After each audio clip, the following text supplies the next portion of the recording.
সরকারকে অস্বস্তিতে ফেরার জন্য এই বদলির আদেশ করালো, সেটা খতিয়ে দেখা দরকার। কারণ এই সরকারকে সহযোগিতা করা আমাদের সকলের দায়িত্ব। সেই ডিসি সাহেব গুরুত্বপূর্ণ কাজ হাতে নিয়েছেন। মানুষের প্রশংসা হচ্ছে, সরকারের সুনাম হচ্ছে।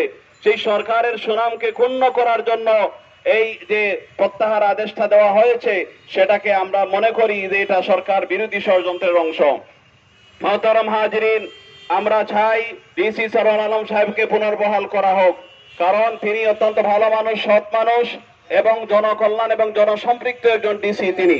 এবং আরো যে ব্যাপারটা হচ্ছে, দরগা শাহজালাল মাজারের যে উদ্যোগটা তিনি নিয়েছেন, যে তিনি একটা সিন্ডিকেট ভেঙে দিয়েছেন, সেই উদ্যোগকে যাতে বাধাগ্রস্ত করা হয় সেই জন্য এই প্রত্যাহারের আদেশ করা হয়েছে। আমরা এখান থেকে সুস্পষ্টভাবে ঘোষণা দিতে চাই, ডিসি সরওয়ার আলম সাহেবকে সিলেট থাকুন বা না থাকুন, আমরা তো চেয়েছিলাম যে ওনার মেয়াদ শেষ হওয়ার পরে আরো অতিরিক্ত মেয়াদে ওনাকে রাখা হবে, কিন্তু কার ইশারায় কার ইন্ধনে এই কাজটা করা হলো আমরা জানতে চাই।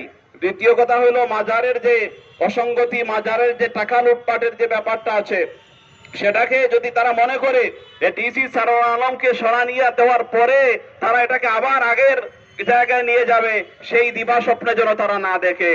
আমরা যেভাবে হোক এই দরগা মাজারের যে টাকাগুলো জনগণের আমানত, এগুলো জনগণ যাতে পায়, গরিব গুরাবা যাতে পায়, এই সিন্ডিকেটের পকেটে যাতে না ঢুকে, সেই ব্যাপারে আমরা সবাই সজাগ থাকবো, সচেতন থাকবো। আল্লাহ তাআলা তৌফিক দান করুন। আসসালামু আলাইকুম ওয়া রাহমাতুল্লাহ। সংগ্রামী